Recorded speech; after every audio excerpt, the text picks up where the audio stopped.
नमस्कार, बहुत स्वागत है आप सभी का हमारे इस खास कार्यक्रम लीडरशिप समिट में। स्वागत है आप सभी का एक ऐसे सुखद और यादगार पल में जहां हम सब एक साथ जुड़े हैं, एक खूबसूरत जगह से जिसे दुनिया जन्नत का टुकड़ा कहती है, मॉरिशस। मॉरिशस सिर्फ एक देश नहीं, एक एहसास है जहां नीला आसमान समंदर से मिलता है, जहां हर लहर एक कहानी कहती है और हर मुस्कान में मेहमान नवाजी की मिठास बसी हुई है। आज का ये कार्यक्रम मॉरिशस की धरती पर हो रहा है और ये हम सब के लिए एक गर्व का क्षण है। मॉरिशस की मिट्टी में भारतीय सुगंध है। यहाँ का नाता भारत से कैसा है और क्यों है, एक शॉर्ट फिल्म के माध्यम से हम आपको दिखाते हैं। भारत और मॉरिशस, दो देश पर एक गहरा रिश्ता। 7 समंदर पार भी एक धड़कन, एक संस्कृति जिसने हमें जोड़े रखा। जहां 70% से ज्यादा आबादी भारतीय मूल की है और दोनों देशों के साझा इतिहास की गवाही देती है।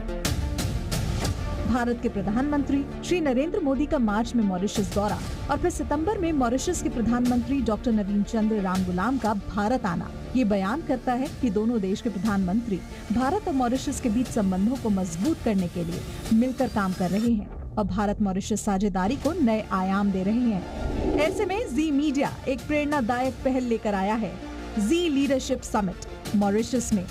जी लीडरशिप समिट के इस मंच पर साथ आएंगे भारत के प्रमुख राज्यों जैसे मध्य प्रदेश, छत्तीसगढ़, बिहार, झारखंड, पंजाब और हरियाणा के कुछ ऐसे बिजनेस लीडर्स जिनके विजन ने भारत की प्रगति को नई रफ्तार दी है। इस मंच पर भविष्य की योजनाएं बुनेंगी और भारत के विजनरी लीडर्स को सम्मानित किया जाएगा। ये सिर्फ एक सम्मेलन नहीं, बल्कि भारत और मॉरिशस के बीच नए दौर की शुरुआत है, जिससे दोनों देशों के बीच रिश्ते न सिर्फ और गहरे होंगे, बल्कि आने वाली पीढ़ियों के सपनों को भी मजबूती मिलेगी। जी मीडिया की ओर से लीडरशिप समिट में आप सभी का हार्दिक अभिनंदन। और ये जी मीडिया का लीडरशिप समिट है और जी मीडिया के इस खास कार्यक्रम की शुरुआत करेंगे हम एक खास संबोधन के साथ, एक खास संदेश के साथ। तो आइए आपको सुनाते हैं वो संदेश, वो संबोधन डॉक्टर सुभाष चंद्रा जी का, फाउंडर और पूर्व राज्यसभा सांसद, जी मीडिया के फाउंडर डॉक्टर सुभाष चंद्रा जी को सुनिए। नमस्कार प्रिय मित्रों, भारत ने सनातन काल से ही एक विश्व गुरु के रूप में पूरे विश्व को शांति, करुणा और धर्म का मार्ग दिखाया। सनातन काल से ही भारत ज्ञान, नीति और अध्यात्म का केंद्र रहा। भारतवर्ष से ही पूरी दुनिया को कर्म का उपदेश मिला। इसी तरह से चाणक्य की नीति ने पूरी दुनिया को शासन, समाज और नेतृत्व के लिए व्यवहारिक विचार दिए। फ्रेंड्स, जी मीडिया समूह मॉरिशस में इस लीडरशिप समिट का आयोजन कर रहा है क्योंकि भारत और मॉरिशस के संबंध सिर्फ राजनीतिक और कूटनीतिक स्तर पर ही नहीं हैं, बल्कि ये गहरी सांस्कृतिक जड़ों, परंपराओं और साझा मूल्यों से भी बंधे हुए हैं। कई दशकों पहले भारत से आए लोगों ने मॉरिशस को अपनी कर्मभूमि बनाया और फिर इसी भूमि ने उन सबको अपनी संतान मान लिया।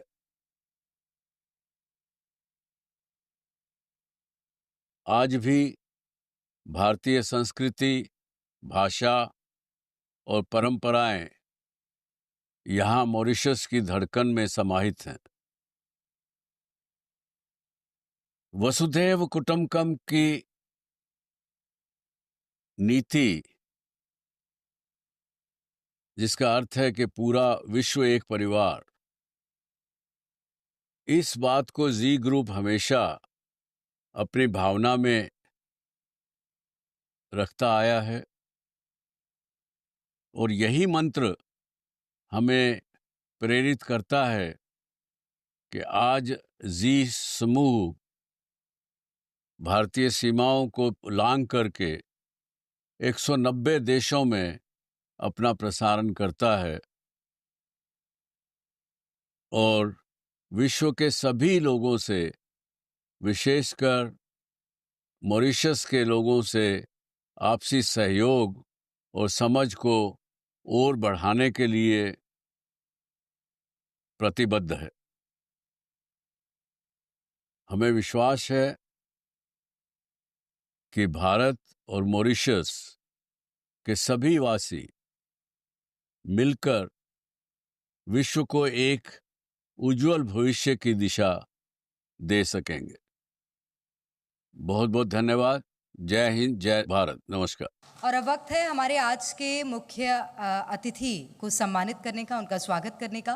और भारतीय संस्कृति में स्वागत एक खास अंदाज से किया जाता है, पुष्पगुच्छ भेंट कर।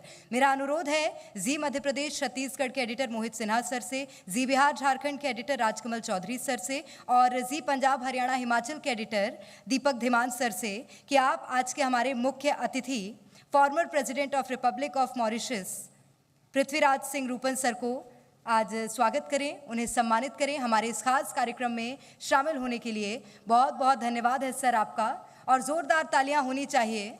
हमारे इस कार्यक्रम में शामिल हुए हैं sir.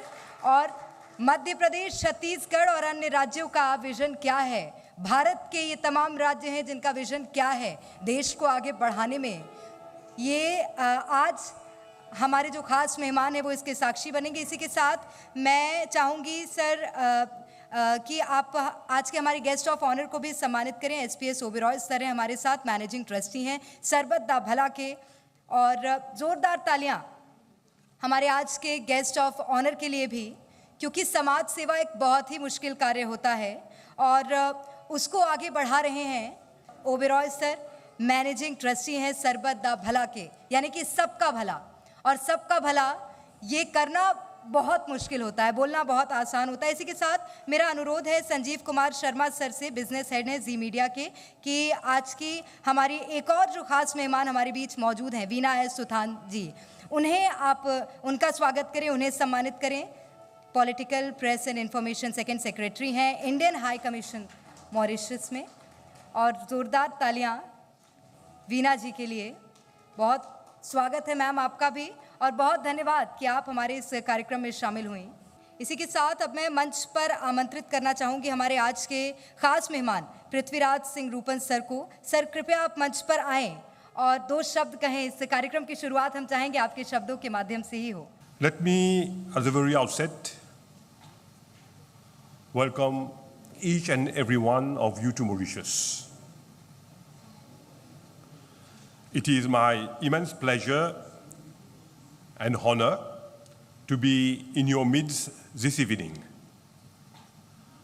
I wish first and foremost to thank the Media Group for this invitation and also congratulate the media for organizing this leadership summit in Mauritius. I understand that it is the first time that the summit is being organized in Mauritius, and I believe that all conditions are set so that we can work together.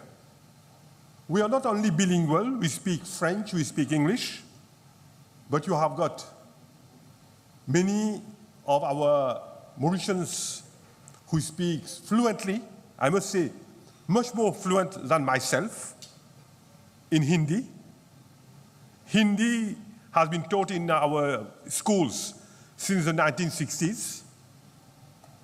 Of course, those who wish to learn Hindi, we have got Hindi, we have got Urdu, we have got Telugu, Marathi, Tamil. All those are taught to our Mauritians of different origin. We have got a close connection with India, but I wish to say that our historical and blood relationship make it our duty to collaborate and to welcome you to Mauritius. And I must, at the end, also state that personally, I wish you well in your endeavors, and be reassured that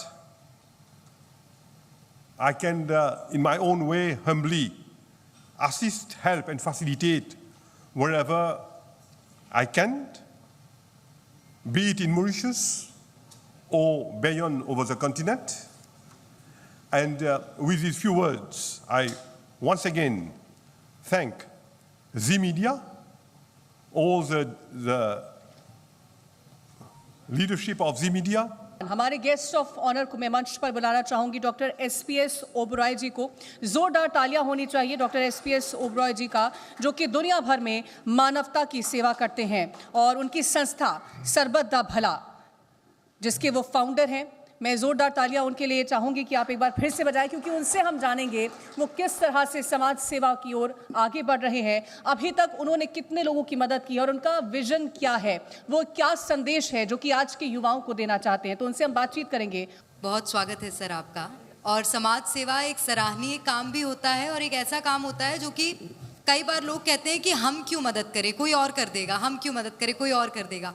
आपने समाज सेवा जैसा बड़ा बीड़ा उठाया है और इसकी शुरुआत आपने कैसे करी, आपको कैसे प्रेरणा मिली इसकी? सबसे पहले तो मैं जी इंडिया की मैनेजमेंट, फैमिली एंड सारी टीम को मुबारकबाद देता हूँ, जो उन्होंने मॉरिशस में आज लीडर्स समिट की शुरुआत की। और जितने भी लोग वहाँ के हैं, जितने लीडर्स हैं वक्फ फील्ड में, तो उनको यहाँ सम्मानित भी किया गया और उनके विचार भी सुने कि किस फील्ड में वो काम कर रहे हैं और क्या कर सकते हैं। तो एक बार फिर मैं सबको मुबारकबाद देता हूँ। और हमारे ऑनरेबल प्रेसिडेंट साहब ने मॉरिशस के और इंडिया के जो हमारे रिलेशन हैं, जो फ्यूचर प्लानिंग्स हैं, बहुत ही डिटेल में इन्होंने एक्सप्लेन किया। इनका भी बहुत बहुत मैं धन्यवाद करता हूँ। तो 2010 की बात है, जब एक न्यूज़ आई थी, पूरे वर्ल्ड में ये हो गई थी, फ्रंट पेज की न्यूज़ थी, टीवी चैनलों में थी, कि दुबई में एक कोई झगड़ा हुआ, कोई फाइट हुई और उसमें 17 इंडियन थे जिनको एक मर्डर के केस में फांसी की सज़ा सुना दी गई थी। और ये बात है 30 मार्च 2010 की। और जैसे न्यूज़पेपर आया और मैं अपने ऑफिस में बैठा हुआ था, तो जैसे सब लोग करते हैं कि इनकम आनी चाहिए, प्रॉपर्टीज़ बन जाए, बिजनेस बढ़ जाए, तो मैं भी उसी दौड़ में लगा हुआ था। लेकिन उस दिन जब मैं न्यूज़पेपर देख रहा था तो मैंने फिर नीचे रखा, फिर देखा, तो मेरे को ऐसा लगा कि ये कैसे हो सकता है कि एक आदमी का मर्डर हुआ है और 17 को फांसी सुना दी गई। तो उसको केस को मैंने फिर मैं जाके उन लड़कों को मिला जाके जेल में, मिलने के बाद फिर उनकी बातचीत सुनी और उसमें मेरे को ये मालूम पड़ा कि 17 लोगों में से जो 14 लोग थे वो इनोसेंट थे, 3 लोग उस फाइट में शामिल थे। तो फिर मेरा इंटरेस्ट और बढ़ गया जब मेरे को मालूम पड़ गया कि ये जो 14 लोग हैं, जो 14 हैं, ये इनोसेंट हैं। और मेरे को पता होते हुए भी अगर उनको फांसी दे दी गई तो ज़िंदगी भर मैं अपने आप को माफ़ नहीं कर पाऊँगा। तो इसलिए मैं उनसे मिला, मैंने केस लड़ना शुरू किया। 3.25 साल में सर वो केस जो था 3.25 साल लड़ने के बाद हमने विन किया। और उसके वहाँ एक शरीयत लॉ में है कि फांसी की सज़ा माफ़ होती है अगर आप विक्टिम फैमिली और एक्सक्यूज फैमिली को आपस में कंप्रोमाइज़ करा देते हैं। और कुछ अमाउंट उन्होंने वहाँ की कोर्ट ने फिक्स किए हुए हैं कि इतना अमाउंट देना पड़ता है, पर otherwise out of the court आप अगर कोई नेगोशिएट कर सकते कर लें। तो उसमें बचाने के लिए मेरे को $1.4 मिलियन गवर्नमेंट को पे करना पड़ा था कोर्ट में। तो कोर्ट ने फिर उनकी फैमिली को जो पैसे सारे दिए थे, तो वहाँ से ये जो है स्टार्ट हुआ। उसके बाद मेरा जो नंबर था वो जेल के सब लोगों के पास चला गया, तो मेरे को फ़ोन आने शुरू हो गए, क्योंकि वहाँ उस टाइम 37 लोग थे, फिर केस लड़ते लड़ते आज की डेट में तकरीबन 143 लोग हैं, 143 जिनकी फांसी माफ़ हो चुकी है। आपकी जो संस्था है सरबत भला, इसमें कितने लोग जुड़े हैं और कैसे जुड़े? देखो, जब ये संस्था स्टार्ट ऐसे हुई, ये तो दुबई में हो गया, तो जब ये 17 लोग पंजाब के थे या हरियाणा के थे, तो फिर मैं वहाँ गया, इनके गांव में देखने गया कि ये लोग जो बूट लेगिंग का काम करते थे, उसमें लड़ाई झगड़े हुए थे, तभी ये मर्डर हुए थे ना। तो जब मैंने जाकर देखा गांव में, तो हालत ख़राब थी। किसी ने बैंक से लोन लिया हुआ है, किसी ने ज़मीन गिरवी रखी हुई है, और कोई बैंक से गया लेकर ना ऐसे। चलो ये तो हुआ, लेकिन जब मैंने देखा कि कुछ आदमी है जो वो आंखों से नज़र नहीं आ रहा, उनको मैंने पूछा भी आप ऑपरेशन क्यों नहीं करा लेते, तो उनका जवाब था कि 15-16 हज़ार रुपया लगता है, अगर हम ऑपरेशन कराएंगे तो कितने साल रह गए लाइफ के, ऐसे ही निकाल लेंगे। दूसरा, वहाँ जो न्यूज़ आती थी कि किडनी फेल होगी किसी को ब्लड कैंसर निकल आया, किसी को हार्ट अटैक हो गया, तो रीज़न क्या था? रीज़न ये था कि जो हमारे टेस्ट हैं, टेस्ट इतने महंगे हैं वहाँ कि लोग टेस्ट कराते ही नहीं हैं। उनको पता है कि अगर टेस्ट हमने करा लिया, अगर कोई ऐसी बीमारी निकल गई तो हम इलाज नहीं करा पाएंगे। मैं अपनी बात बताता हूँ कि अगर मेरे को कोई बीमारी है, मेरे को पता नहीं है, तो शायद मैं 2-3 साल निकल जाऊँगा, लेकिन जब मैंने टेस्ट करा लिया, मेरे को पता कि मेरे को तो कैंसर है, तो मैं 3 महीने में मेरी डेथ हो जाएगी। तो ऐसी कुछ बातें थी। फिर लड़कियां जो थी वहाँ, वो 10वीं करके बाद 10 पढ़ने के बाद वो घरों में बैठी हुई थी, तो उनको पूछा बेटा आप कुछ नहीं कर रहे? कहते नहीं, बस अभी 2-4-5 साल में हमारी मैरिज हो जाएगी। तो ये चीज़ें सोचते हुए फिर मैंने ट्रस्ट बनाने का निर्णय लिया कि हम एक ट्रस्ट बनाते हैं जिसमें ये जितने हमारे काम थे, उस टाइम तो 8-9 काम थे, लेकिन आज की डेट में 34 ऐसे हमारे काम हैं जो हमारी संस्था कर रही है। सो आहिस्ता आहिस्ता हमने फिर एजुकेशन पे या हेल्थ के ऊपर काफ़ी सारा काम किया। अगर मेंबर की बात करें तो हमने पहले 3 मेंबर थे हम जब हमने स्टार्ट किया था, तो 3 से आज हमारे कोई 3700 मेंबर हैं, और उनमें से 950 जो है वो मेरे एम्प्लॉई हैं, उनको वो सैलरी पेड है, क्योंकि इसमें जैसे 140 हमारी लेबॉर्ट्रीज चल रही हैं, 5-5, 6-6 जो टेक्नीशियंस होते हैं वो हैं। हेल्थ के ऊपर हमारे डेंटल क्लिनिक है, फिजियोथेरेपी सेंटर है, डिजिटल एक्सरे है, अल्ट्रासाउंड है। सो ये सब चीज़ें चल रही है, तो ये स्टाफ ही हमारा इतना हो जाता है कि 950 तो स्टाफ है। बाकी जितने आदमी हैं वो बड़े मतलब कि वेल सेटल्ड लोग हैं सारे। कोई प्रिंसिपल है, किसी के स्कूल चलते हैं, किसी के यूनिवर्सिटी में प्रोफेसर है, कोई IAS है, IPS हैं, तो वो सारे हमारे मेंबर हैं, और कोई भी एक पैसा भी सैलरी नहीं लेता। वो सारे जो है वॉलंटियर तौर पे सारे वो काम कर रहे हैं। तो इस तरीके से फिर जो हमने काम शुरू किए। सर एक और बात, क्योंकि जब NGOs की बात आती है तो गवर्नमेंट भी सपोर्ट देती है, लेकिन मैंने ये भी सुना है कि आप गवर्नमेंट से सपोर्ट नहीं लेते हैं, कोई तो बैक सपोर्ट होगा, या बिना बैक सपोर्ट के करना बहुत कठिन है और बहुत चुनौतीपूर्ण भी है। मैं बताना चाहूँगा कि जब मैंने अपना कैरियर स्टार्ट किया था, बेसिकली मैं डीजल मैकेनिक हूँ, तो मेरी जो फर्स्ट जॉब थी वो 1973 में 392 रुपये से मैंने स्टार्ट किया था। तो मेरे को वो नहीं भूलती मेरे को।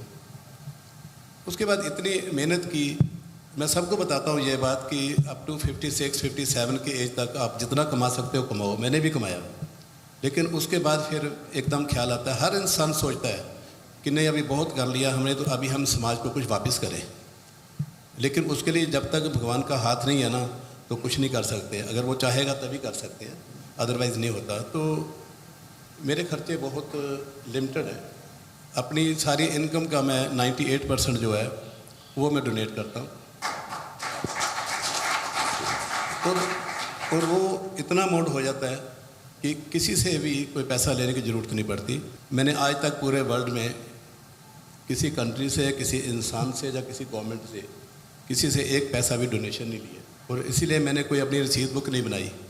क्योंकि जब रसीद बुक आएगी, एक बार क्या होता है, पैसा चीज़ ऐसी है कि जब आप कलेक्ट करना शुरू कर जाओगे तो फिर आपको ना लालसा बढ़ जाती है आपकी कि नहीं आने दो पैसा। इसलिए मैंने रसीद बुक ही नहीं बनाई, तो हम किसी से कोई पैसा नहीं लेते। बिल्कुल, जोरदार तालियां पहले से आपके लिए बज रही हैं, क्योंकि एक बहुत सराहनीय कार्य है कि लोगों की मदद करना और बिना किसी सपोर्ट के मदद करना। लेकिन कई ऐसे युवा हैं जो कि भारत देश के जो बाहर जाते हैं, रोज़गार की खोज में जाते हैं, लेकिन उनके साथ धोखा हो जाता है। पहले उनसे वादे किए जाते हैं, लेकिन जब पहुंचते हैं तो धोखा हो जाता है। ऐसे युवाओं को आप कैसे मदद पहुंचाते हैं? देखो, मैं हर अपने इंटरव्यू में और सबको मैं यही बोलता हूँ कि सिर्फ पंजाब की बात नहीं कर रहा मैं, किसी भी स्टेट की बात कर रहा हूँ कि किसी भी बच्चे को आप लेबर में मत भेज दो। जो भी लड़का लेबर में जाएगा तो वो एजेंट को लाख, 1.5 लाख, 2 लाख रुपया देकर जाएगा और वहाँ जाके उसको जो जॉब मिलती है उसकी सिर्फ कीमत कितनी मिलती है, उसको सैलरी मिलती है 10-12 हज़ार रुपया। उसमें से 5-6 हज़ार वो खर्च करेगा, 5-6 हज़ार बाकी बचाएगा। तो फिर वो लड़का सोचता है कि मैं तो इंटरेस्ट भी नहीं दे पा रहा, तो जो उसका प्रिंसिपल अमाउंट है वो मैं कब दूंगा।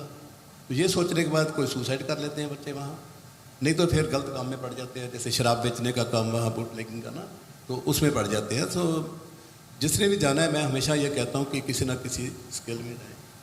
आपके हाथ में हुनर होना चाहिए, चाहे वो मैकेनिक हो, जैसे मैं था, मैंने भी रिस्क लिया। मैंने मैकेनिक होने के बावजूद मैंने इतना किया ना, यहाँ तक पहुँचा हूँ। तो वो जाना चाहिए सबको, कोई ना कोई हुनर लेके जाना चाहिए, लेकिन वैसे नहीं जाना चाहिए कि आप जाके वहाँ लेबर करो, फिर गलत कामों में पड़ो, फिर वो जेलों में जाएंगे, फिर हम उनको छुड़ाते रहेंगे, तो ये सर्कल चलता ही रहेगा। सर, मैं यही समझना चाहती हूँ आपसे, क्योंकि आपने जैसा बताया कि आपने भी युवा अवस्था में काम किया, स्ट्रगल किया, उसके बाद आप यहाँ तक पहुँचे कि अब आप लोगों को मदद कर पा रहे हैं। देश के युवाओं को क्या करना चाहिए? क्योंकि मुझे लगता है युवा जितना बड़ा सपोर्ट होता है देश के लिए, अभी वो एक बहुत बड़े चैलेंज से गुजर रहा है, वो है बेरोजगारी, और उसको दूर करना है। युवाओं को कैसे आप सपोर्ट करते हैं? उनके लिए आपकी ओर से क्या संदेश होगा? देखो, मैं ना इस बात से बिल्कुल मैं एग्री नहीं करता कि किसी भी स्टेट में जॉब की कमी है। अभी पंजाब की बात करते हैं या किसी भी और स्टेट की बात करते हैं, जॉब की कमी कहीं नहीं है। अगर मैं पंजाब की बात करूं, पंजाब में हमारे लोग करना नहीं चाहते। हर बंदा कहता है कि मेरे को सरकारी जॉब मिल जाए ताकि काम ना करना पड़े। एक मैं एग्जांपल देता हूं आपको। नेपाल के इतने बच्चे आते हैं, यूपी से आते हैं, उत्तराखंड से आते हैं, बिहार से आ रहे हैं। पंजाब में वो सब लोग जो है, मतलब कि 1 आधे लाख की बात नहीं कर रहा मैं, तो कम से कम 25-30 लाख की बात कर रहा हूँ कि इतने लोग आके पंजाब में जॉब करते हैं। चाहे वो इलेक्ट्रीशियन है, चाहे प्लम्बर है, चाहे वो पेंटर है, चाहे स्टील फिक्चर है, ये सब इट मीन्स जॉब तो है ना हमारे पास। अगर वो लोग आगे जॉब कर सकते हैं तो हमारे लोग क्यों नहीं कर सकते? लेकिन नीयत नहीं है। मैं तो सीधा बोलता हूँ कि नीयत नहीं है हमारे लोगों की, पंजाबियों की, कि हम काम कर सकें। वहाँ काम नहीं करेंगे, बाहर आके वो काम करेंगे जो नहीं भी करना चाहिए। बर्तन भी साफ़ करेंगे, झाड़ू भी फेरेंगे, एयरपोर्ट पे भी काम करेंगे सारा। दूसरा, मैं लड़कियाँ जो हैं, लड़कियों को लोग भेज देते हैं। अगर सीधी मैं चंडीगढ़ की बात करूँ या पंजाब की बात करूँ, सिर्फ चंडीगढ़ को लेते हैं। चंडीगढ़ में ज़्यादा जो देखे वो ओल्ड सीनियर सिटीजन है सारे, या आर्मी ऑफिसर हैं सारे, और हर घर के अंदर 2-2 जो केयर टेकर हैं। मैडम के लिए लेडी केयर टेकर है, जेंट्स के लिए जो वो लड़का है। वो जॉब कम है क्या? बहुत जॉब है वो, लेकिन वो लोग करना नहीं चाहते और सैलरी अच्छी देते हैं। जो भी लोग बाहर की स्टेट से आके हमारे घर में भी काम कर रहे हैं, हमारा कुक जो उत्तराखंड से है, हमारे जो वॉचमैन हैं वो यूपी के हैं, कोई नेपाल के हैं सारे, तो उनकी सैलरी 20 से 25 हज़ार रुपया सैलरी है उनकी। तो वो सेटिस्फाई, उनकी फैमिली भी वहाँ, उनके बच्चे भी वहीं पढ़ रहे हैं, बच्चों की फ़ीस भी हमने माफ़ की हो कि वो हमारे साथ जुड़े रहे। सो वो सब उनके लिए कर सकते हैं। तो ये लोग बाहर आते हैं 10-12 हज़ार के लिए, लेकिन इंडिया में रह के, पंजाब में रह के 25 हज़ार की नौकरी ये नहीं करेंगे। पंजाब बहुत समृद्ध है, लेकिन हाल ही में जिस तरह से बाढ़ आई पंजाब में और जो तबाही हुई, मदद पहुंचाने का काम हमने देखा कि बहुत ज़रिए से मदद पहुंचाई, चाहे सरकार के थ्रू। आपका क्या उसमें ठोस योगदान? सिर्फ पंजाब में नहीं, इंडिया में भी जहाँ भी कोई ऐसा काम होता है ना, तो हमारा ट्रस्ट पहले वहाँ पहुँचता है। हमने कभी नहीं देखा कि ये कौन सी स्टेट है, कौन सी कंट्री है, तो हम वहाँ पहुँचते हैं हमेशा। तो अभी पंजाब में क्या है कि बहुत बाढ़ आई, पीछे पानी बहुत आया, और तकरीबन कह सकता हूँ कि 5 लाख एकड़ जगह जो हमारी है वो पानी के अंदर है, और 1500 गांव जो हैं वो पूरे पानी में डूबे हुए हैं। 125 के करीब पशु है जो वो पानी की लपेट में है। तो हम जब से स्टार्ट हुआ हम काम कर रहे थे। इसकी 2 स्टेज थी। फर्स्ट स्टेज तो हमने कवर कर ली, उसमें पशुओं को चारा गया, या खाने का सामान गया, जो और सारा गया, वो सब हो गया। लेकिन इसमें मैं बहुत बहुत थैंक्स करना चाहूँगा हरियाणा, राजस्थान, बिहार, यूपी महाराष्ट्र, सो ये जितनी स्टेटें हैं सारी, इन स्टेटों ने ट्रॉलियाँ भर भर के राशन की, मतलब हर आदमी ने पंजाब का हाथ पकड़ा। इतना राशन हो गया हमारे पास कि हम मना करते थे कि अभी राशन मत दो, राशन मत दो, क्योंकि बहुत राशन हो गया हमारे पास।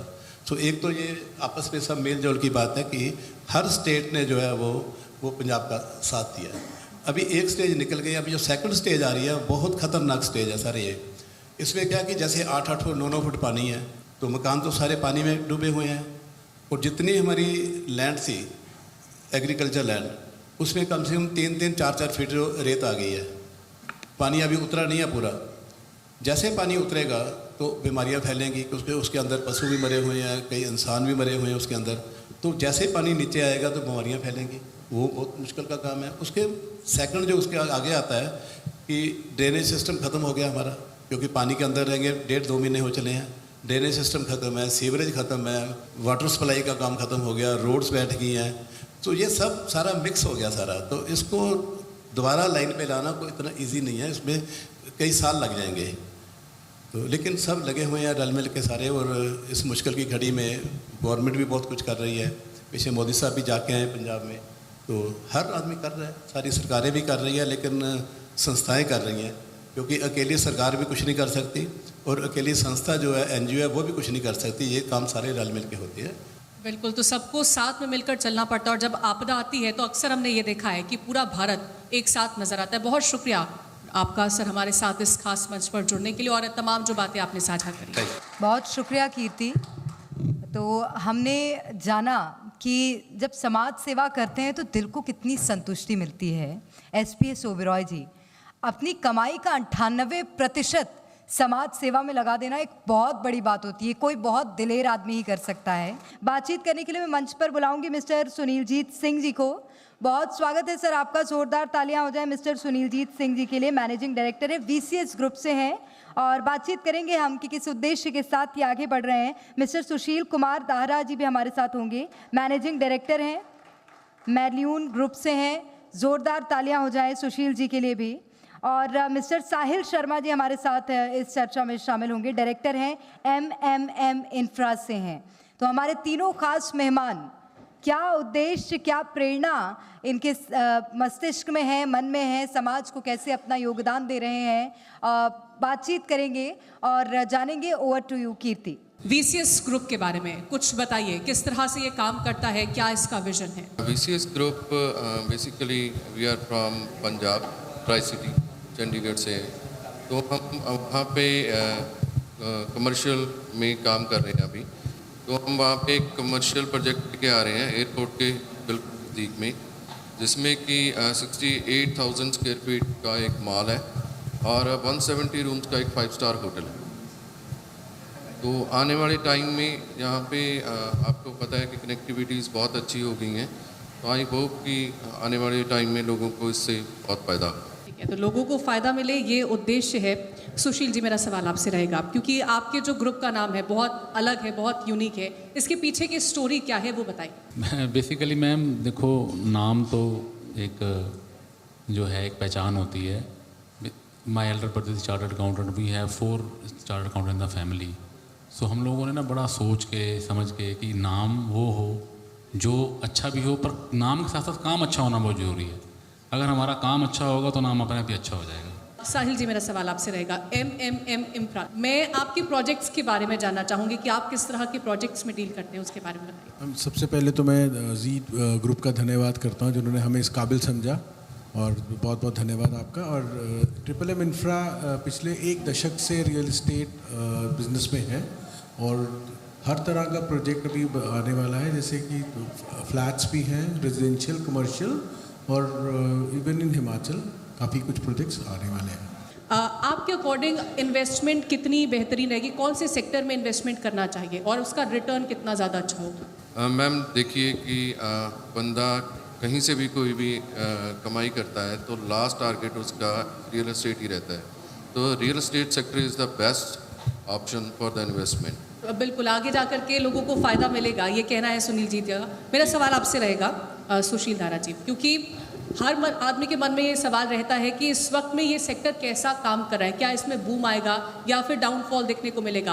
अगर मैं रियल एस्टेट की बात करूं तो अभी ये सेक्टर किस तरह से वर्क कर रहा है और किस तरह का इन्वेस्टमेंट जो है वो ज़्यादा फ्रूटफुल रहेगा। रेजिडेंशियल एरियाज़ है, कमर्शियल एरियाज़ है, कौन सा सेक्टर ज़्यादा, किस में इन्वेस्टमेंट ज़्यादा फ्रूटफुल रहेगा। पॉलिसीज़ आ रही हैं, जैसे कि इन्होंने GST कम किया है बहुत सारी चीज़ों के ऊपर, और रेट ऑफ इंटरेस्ट भी काफ़ी कम हो रहे हैं। और जिस तरीके से हमारा जहाँ हम लोग काम कर रहे हैं मोहाली में, international airport is very near. International airport की वजह से ये कनेक्टिविटी इतनी अच्छी हो गई है, हरियाणा, पंजाब, हिमाचल सब लोग वहाँ पे आ रहे हैं, काम कर रहे हैं। तो हम वहाँ का फ्यूचर जो रियल एस्टेट का बहुत ब्राइट है, और ये हमें लगता है कि अभी भी इतना स्कोप है कि ये 3-4 टाइम्स अभी आने वाले 5-7 साल में ग्रो करेगा। बिल्कुल, तो रियल एस्टेट और भी ज़्यादा ग्रोथ करने वाला है। जिस तरह से हमारे साथ यहाँ खास मेहमान हैं वो इस बात की जानकारी खुद दे रहे हैं। तो आप अगर संभावनाएं तलाश रहे हैं तो ज़रूर इन्वेस्ट करिए रियल एस्टेट में। साहिल जी, मेरा सवाल आपसे रहेगा, अगर मैं सेकेंड होम की बात करूँ तो हिमाचल में क्या फ्यूचर है इसका? हिमाचल में सेकंड होम का फ्यूचर बहुत ही ब्राइट है अभी, क्योंकि जैसे लोकल टूरिज़्म का बहुत ज़्यादा ट्रेंड इंडिया में चला है अभी, और लोगों के पास थोड़ा पैसा भी है इन्वेस्ट करने के लिए। No doubt second home Himachal में थोड़ा एक्सपेंसिव पड़ता है, बट रिटर्न्स भी आ सकती हैं इससे आराम से।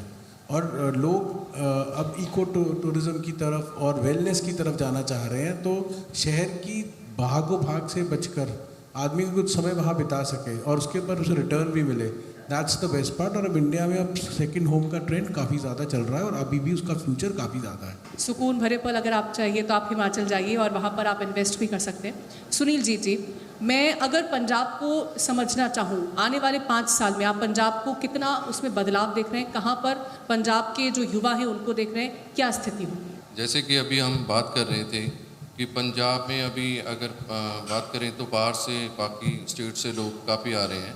तो ऑलमोस्ट अगर एवरेज की बात करें तो 30,000 पर मंथ हर एक बंदा हर एक स्टेट से आ रहा है। तो ऐसे मूव ऑन वहाँ से मनी भी वहाँ से आएगी, तो एक जॉब अपॉर्चुनिटीज़ भी हैं, तो उनके लिए घर और इंफ्रास्ट्रक्चर के लिए आगे अच्छा होगा। तो पंजाब जो है वो ग्रोथ दिखाने वाला है। पंजाब वैसे ही समृद्ध है और भी ज़्यादा आने वाले 5 सालों में ग्रोथ होगी। रियल एस्टेट के ज़रिए भी बहुत ज़्यादा ग्रोथ पंजाब में होगी। सुशील जी, लग्जरी प्रोजेक्ट्स की हम जो बात करते हैं, क्योंकि अब बहुत ज़्यादा लोग उसमें फोकस्ड नज़र आ रहे हैं, तो आपको लगता है कि ये समय की डिमांड है या फिर लोगों में एक जुनून है इस बात को लेकर के कि अब हमें लग्जरी लाइफस्टाइल की ओर मूव ऑन होना चाहिए? देखो जी, लग्जरी, हर एक बंदा लग्जरी चाहता है लाइफ में। जो बंदा ग्रो करता है वो चाहता है कि मेरा बहुत सुंदर घर, he wants to live in beautiful house. तो ये डिमांड ही है, फैशन भी है, डिमांड है। बिकॉज आज के डेट में आप देखो GDP ग्रोथ इतनी ऊपर जा रही है, हमारे IT सेक्टर इतना अच्छा है, जो लोग एवरीडे ग्रोथ के हिसाब से people want to buy new house और उसको लग्जरी, सो इसलिए डिमांड हमेशा रहेगी। लग्जरी जीवन की डिमांड हमेशा रहेगी और आगे आने वाले वक्त में लोग उसकी ओर और भी ज़्यादा अट्रैक्ट होते हुए दिखाई देंगे। सर, मैं अगर ट्राई सिटी की बात करूं तो यहाँ पर रियल एस्टेट का क्या सिनेरियो है? चंडीगढ़ हिंदुस्तान में विदेश है, इसी का जो पैटर्न है वो आगे ट्राई सिटी में बढ़ता जा रहा है। और 5 स्टेट्स के लोग तो इस शहर में कब से आना चाह रहे हैं, पर जब से ट्राई सिटी का कंसेप्ट आया तो उनको मौका मिला चंडीगढ़ और उसके आसपास आके घर लेने का। एंड अगर आप आसपास के शहर देखें तो वो कोई ऑर्गेनाइज हाउसिंग नहीं दे पाए ढंग से, वो अदरक की तरह फैलते चले गए। चंडीगढ़ में आकर और ट्राई सिटी में ऑर्गेनाइज्ड हाउसिंग सेक्टर मिला तो उसमें रहने का मज़ा आया। सोसाइटी लिविंग, जो कि हम फिल्मों में देखते थे मुंबई में कैसे लोग फ्लैट्स में रह रहे हैं, वो सपना चंडीगढ़ ने पूरा किया सबको, और आगे भी यही करता रहेगा चंडीगढ़। इसका ट्रेंड अभी ऊपर को ही जाने वाला है, नीचे नहीं आता नजर आता। सवाल मेरा आपसे रहेगा सुनील जी, क्योंकि इन्वेस्टमेंट को लेकर के लोगों के मन में बहुत सारे सवाल होते हैं कि ऐसी कौन सी जगह है जहाँ पर हमें इन्वेस्ट करना चाहिए और वो हमें फ़ायदा पहुँचाए आने वाले वक्त में। तो मैं आपसे भी यही जानना चाहूँगी कि रेजिडेंशियल प्रेफर करना चाहिए या कमर्शियल प्रेफर करना चाहिए? मैम, रेजिडेंशियल और कमर्शियल दोनों अपनी जगह पे हैं। It's depends upon our budget और टाइमिंग क्या है बंदे की, कितनी देर तक वो इन्वेस्ट कर सकता है, लॉन्ग टर्म है, शॉर्ट टर्म है, उसको देखते हुए जाना चाहिए। अगर तो बंदे ने घर बनाना है, जैसे सर ने कहा, तो आजकल हर एक बंदा लग्जरी में जा रहा है, तो लग्जरी के हिसाब से जो बजट बंदे को सेट होता है वैसे जाते हैं। तो कमर्शियल एक अच्छा विकल्प है, क्योंकि कमर्शियल में एप्रिसिएशन बहुत अच्छी आती है, तो रेंटल ROI भी काफ़ी अच्छी है। तो आई सजेस्ट कि अगर बंदे को शॉर्ट टर्म में जाना है तो कमर्शियल में जाना चाहिए। बिल्कुल, तो शॉर्ट टर्म अगर आप इन्वेस्टमेंट चाहते हैं और उसका बेहतरीन रिजल्ट चाहते हैं, रिटर्न चाहते हैं, तो आपको कमर्शियल की ओर बढ़ना चाहिए। और हमारे साथ ये 3 खास मेहमान थे जो रियल एस्टेट सिनेरियोज क्या रहने वाले हैं, रियल एस्टेट में अगर आप इन्वेस्टमेंट करते हैं तो कितना आपको फ़ायदा पहुंचेगा, चाहे लग्जरी बिल्डिंग हो, चाहे अगर आप टूरिज्म के हिसाब से देख रहे हो, रेस्ट करने के हिसाब से देख रहे हो, तो आप हिमाचल जा सकते हैं। बाकी बहुत शुक्रिया आप तीनों खास मेहमानों का, रियल एस्टेट सेक्टर के बारे में आपने बहुत बेहतरीन जानकारी हमें दी। बहुत शुक्रिया आपके खास मेहमानों। So what motivated you to be a radio jockey? Well, मजबूरी तो कोई नहीं थी, but I was always fascinated with radio, and I was always wanting to be on the other side of the mic. क्योंकि radio से हमेशा मुझे ऐसा लगता था कि it always fascinated me because you know your voice, आपकी आवाज़ जो है किसी की ज़िंदगी बदल सकती है, because it has happened to me, and इसलिए मैंने हमेशा सोचा था कि मैं रेडियो जॉकी ही बनूंगी. I wanted to be a radio host. और opportunity आई at a very early age. As a teenager, I was in Mumbai listening to radio, and all of a sudden there was an announcement that they are looking for a new radio host. So मैंने भी जाके वहाँ पे अपनी किस्मत आजमाई और मौके पे चौका मारा, and here I am. हम थोड़ी डिटेल में ये ट्रांजैक्शनल स्टोरी आपकी सुनना चाहेंगे कि इंडिया से मॉरिशस आप आई हैं और आपने कैसे शेप दिया अपने करियर को, कैसे ग्रोथ रही है, कैसे आपने इस पूरी जब आप यहाँ पर पहुँची तो इसको एंजॉय कैसे किया, जो यूथ देख रहा है उसको आप क्या कहना चाहिए? देखिए, जब मैं आई थी तो it was not just a geographical transition, it was because of emotions and love. I was in love and love is blind, so love got me to Mauritius. But उसके बाद for radio, what happened was that time Mauritius was developing, and that was a time when we got our first private radio, and I became the voice of a private radio. So वो मुझे एक freedom मिली भारत के संस्कारों को यहाँ लेकर आने की, and also that time Bharat भी बहुत जो है वो आगे बढ़ रहा था, क्योंकि पहले हमारे पास इतने रेडियो नहीं हुआ करते थे. We only had Times FM, and I think mid day था और एक ही चैनल हुआ करता था और उसमें आपको डिफरेंट स्लॉट्स मिला करते थे. So every channel use to get 1 or 2 hours, और जिसमें से 1 or 2 hours में आपको 1 घंटा हफ्ते में एक बार मिलेगा. लेकिन जब मैं यहाँ आई, that was a time, transition time था, और प्राइवेट रेडियो मॉरिशस में आना शुरू हुए. So that was my chance that I got to radio again. There was one more challenge, and that was learning a new language and being familiar to it, and now communicating that language, and a new job in a new country. What all were your challenges and how did you overcome that? Well, Creole and French was really challenging for me initially. But जितने भी मेरे listeners, मेरे परिवार वाले, मेरे friends, they were very supportive. And they were always helping me to learn. And I'm somebody, I'm never scared of making mistakes. And you learn from your mistakes. So this is where I made some, कुछ गलतियाँ हुई, उनसे सीखा और आगे बढ़े. So initially काफ़ी मुश्किल थी, but I'm always ready to learn. I'm there to learn. So this is how Creole helped me. जब मैं Radio 1 में थी, the first private radio of Mauritius, That was a time when एक Hindi presenter जो था वो सिर्फ हिंदी में बात करता था. They were never mixing languages. क्योंकि तब भारत भी जो था वो डेवलप हो रहा था, तो वहाँ पे भी हिंदी और इंग्लिश का मिक्सचर होना शुरू हो गया था. We had already started talking in English, as we say English. तो वो कल्चर मैं यहाँ पर भी लेकर आई, and this is where the trend started. अगर आप अभी रेडियो पर सुनेंगे तो रेडियो जॉकीज़ जो हैं वो ना सिर्फ हिंदी में बात करते, they also mix Hindi, English and Creole and also French. So इस तरह से जब मैं लोगों से बात करती हूँ, अपने आसपास के लोगों से बात करती हूँ, तो वहाँ से मैंने सीखना शुरू किया. And it was quite challenging, but then you learn. आपका करियर बहुत लंबा रहा है, very long career you had. So can you please share some memorable moments from that? There are lots and lots of moments because Mauritius has been so nice, so lovely. एक अगर मैं एक pin point करूँ जिसने मुझे change किया, that was I was presenting a show where kids were dancing. They were specially capable kids. They were mute and deaf. और वो इतने बढ़िया तरीके से डांस कर रहे थे. वो एक भी बीट मिस नहीं कर रहे थे, and they were dancing so well, and that was the day I said यार हमारे पास सब कुछ होते हुए भी हम लोग कंप्लेन करते रहते हैं, you know we keep complaining we don't have this is not good, that is not good. और ये बच्चे जिन्हें सुनाई नहीं दे रहा, जो बोल नहीं सकते, वो इतने बढ़िया तरीके से स्टेज पर एक भी बीट मिस किए बिना डांस कर रहे हैं।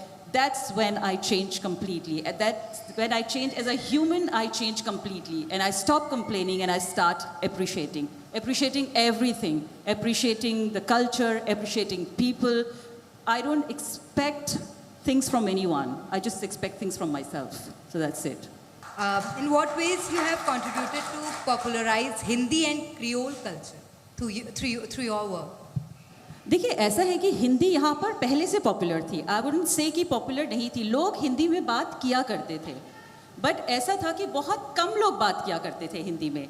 जैसे अगर आप हिंदी वाले हैं तो आप सिर्फ हिंदी बोलेंगे, आप क्रियोल वाले हैं तो आप सिर्फ क्रियोल में बोलेंगे टीवी पर या रेडियो पर।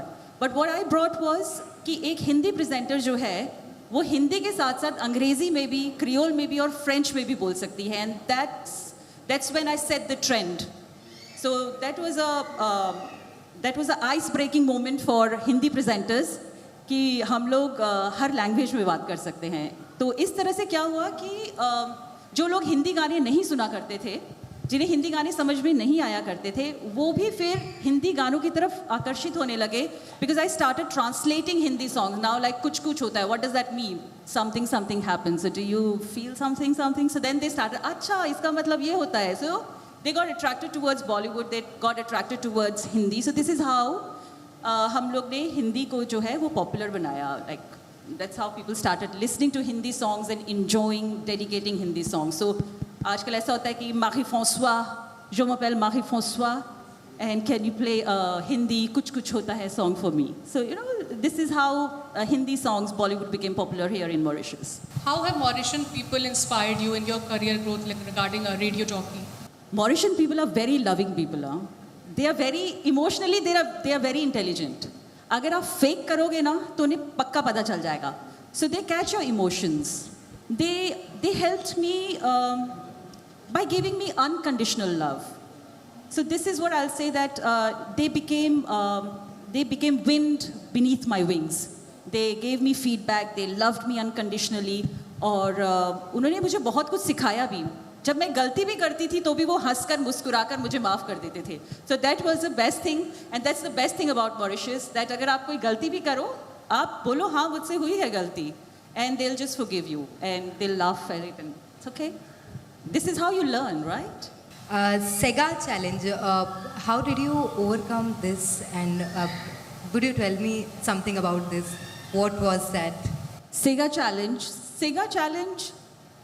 I would say thanks to my colleagues जिन्होंने मुझे काफ़ी कुछ सिखाया है सेगा के बारे में. In fact, you know, there was a Sega challenge that used to happen in the morning. I used to do a morning show where I had my co-host who would challenge me to sing a Sega. और फिर मैं वो सेगा की पूरे दिन में तैयारी करती थी, बिकॉज क्रियोल तो आती नहीं थी, तो सुन के लिख के और फिर मैं उस गाने की प्रैक्टिस करती थी, और next day I used to perform that song and I used to take it as a challenge. I used to perform that song on air. So और उसकी सबसे अच्छी बात ये हुआ करती थी कि जब मैं रास्ते पे भी चलती थी ना तो लोग बोलेंगे, अरे नीलम कौन सा गाना गाने वाले हो कल, so what is the challenge for tomorrow. We want to listen your song. Last में सुनेंगे, so I thought maybe that's all. So please continue with your song Sega. My song Sega. अच्छा. Gramate moleve molipie jojisab gramate moleve molipie jojisab. बहुत अच्छा गाया आपने. I was asked. Bize continue la. Kabun lamia mopegete labun matoki pagaye kayambo mahela pe mote kayambo mahela pe mote. Thank you so much. Thank you so much, Neelam Sharma ji. मैं मंच पर Pankaj Srivastava sir को आमंत्रित करना चाहूँगी. सर कृपया आप मंच पर आएं और हमारे मेहमान नीलम जी को आप सम्मानित करें. बहुत खूबसूरत सेशन था हमारा और बहुत इंस्पायरिंग स्टोरी भी थी कि आपने अगर एक करियर का अंत एक देश में किया है और आप दूसरे देश जा रहे हैं तो वहाँ पर आप अपने करियर की शुरुआत कैसे कर सकते हैं और अपनी एक नई पहचान कैसे बना सकते हैं, वो नीलम जी के साथ हमने जो बातचीत की हमें उससे पता चला है।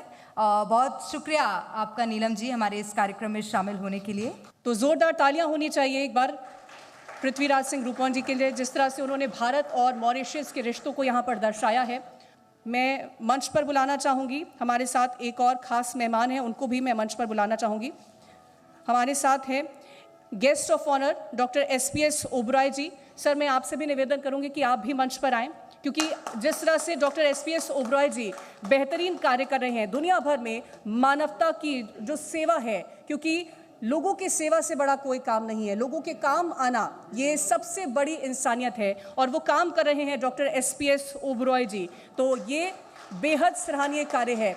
बिना किसी की मदद के वो लोगों को एक मदद पहुंचाने का काम करते हैं, बिना किसी उम्मीद के साथ वो लोगों के साथ जुड़ते हैं, किसी ज़रूरतमंद को मदद पहुंचाने का काम करते हैं। तो ये हमारे साथ गेस्ट ऑफ ऑनर थे डॉक्टर SPS ओबरॉय जी।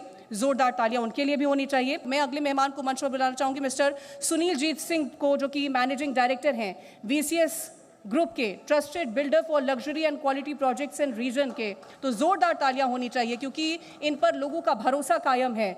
लग्जरी और जब क्वालिटी की आप निहारते हैं तो आपको एक ही नाम समझ में आएगा, वो है मिस्टर सुनील जीत सिंह का, जो कि मैनेजिंग डायरेक्टर हैं VCS ग्रुप के, trusted builder for luxury and quality project in region. तो जोरदार तालियां मिस्टर सुनील जीत सिंह के लिए होनी चाहिए। तो VCS ग्रुप, अगर आप अपने सपनों का घर ढूंढ रहे हैं तो आप मिस्टर सुनील जीत सिंह को उनसे कांटेक्ट कर सकते हैं, क्योंकि ये आपको एक लग्जरी और कैसे जो ट्रस्टेड बिल्डर हैं वो आप इनसे जुड़ सकते हैं और इनसे बातचीत कर सकते हैं। दो जोरदार तालियां इनके लिए होनी चाहिए। इसी के साथ ही मैं अगले मेहमान को मंच पर बुलाना चाहूँगी, सुशील धारा जी को, BK शर्मा जी को, जो कि डायरेक्टर हैं मेलिन ग्रुप के, प्रेफर्ड ब्रांड फॉर लग्जरी।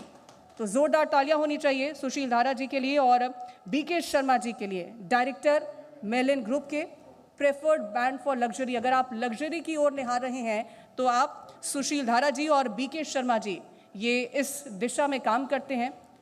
तो जोरदार तालियां मर्लिन ग्रुप के डायरेक्टर सुशील धारा और BK शर्मा जी के लिए।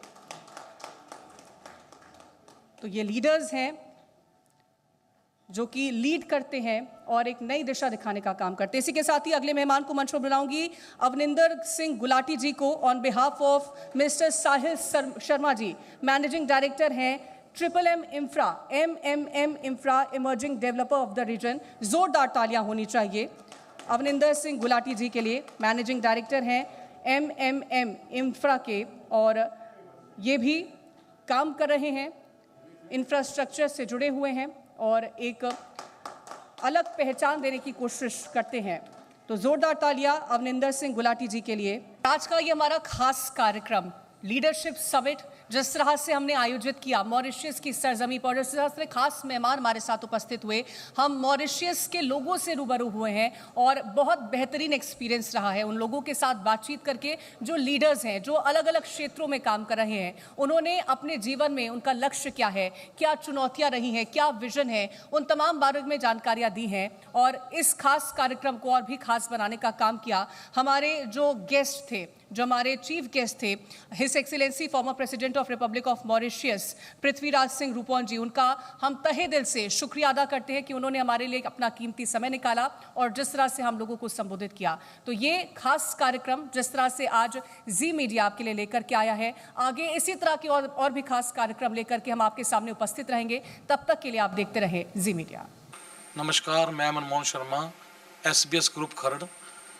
जो जी न्यूज़ ने लीडरशिप समिट प्रोग्राम कराया है ਮੋਰੀਸ਼ੀਅਸ ਵਿੱਚ ਤੇ ਬਹੁਤ ਵਧੀਆ ਪ੍ਰੋਗਰਾਮ ਸੀਗਾ। ਸਾਨੂੰ ਉੱਥੇ ਪਾਰਟਿਸਿਪੇਟ ਕਰਨ ਦਾ ਮੌਕਾ ਮਿਲਿਆ। ਉੱਥੇ ਬਹੁਤ ਵਧੀਆ ਆਪਣੇ ਮੋਰੀਸ਼ੀਅਸ ਦੀ ਲੀਡਰਸ਼ਿਪ ਸਾਰੀ ਪਹੁੰਚੀ ਹੋਈ ਸੀਗੀ। ਪ੍ਰਧਾਨ ਮੰਤਰੀ ਸਾਹਿਬ ਖੁਦ ਉੱਥੇ ਪਹੁੰਚੇ ਹੋਏ ਸੀਗੇ ਤੇ ਸਾਨੂੰ ਉੱਥੇ ਬਹੁਤ ਵਧੀਆ ਟ੍ਰੀਟ ਕੀਤਾ ਗਿਆ ਤੇ ਸਾਨੂੰ ਸਨਮਾਨਿਤ ਕੀਤਾ ਗਿਆ। ਤੇ ਅਸੀਂ ਚਾਹੁੰਦੇ ਵੀ ਜੀ ਨਿਊਜ਼ ਹਮੇਸ਼ਾ ਇਦਾਂ ਦੇ ਵਧੀਆ ਵਧੀਆ ਪ੍ਰੋਗਰਾਮ ਕਰਾਉਣ ਜਿਹਦੇ ਨਾਲ ਵਧੀਆ ਵਧੀਆ ਸ਼ਖਸੀਅਤਾਂ ਨੂੰ ਮਿਲਿਆ ਵੀ ਜਾ ਸਕੇ ਤੇ ਵਧੀਆ ਵਧੀਆ ਸਾਡੀ ਸੋਚ ਨੂੰ ਵੀ ਫਰਕ ਪਵੇ। ਤੇ ਮੈਂ ਜੀ ਨਿਊਜ਼ ਦਾ ਬਹੁਤ ਬਹੁਤ ਧੰਨਵਾਦ ਕਰਦਾ ਜਿਨ੍ਹਾਂ ਸਾਨੂੰ ਉੱਥੇ ਸਾਨੂੰ ਪਾਰਟਿਸਿਪੇਟ ਕਰਨ ਦਾ ਮੌਕਾ ਦਿੱਤਾ।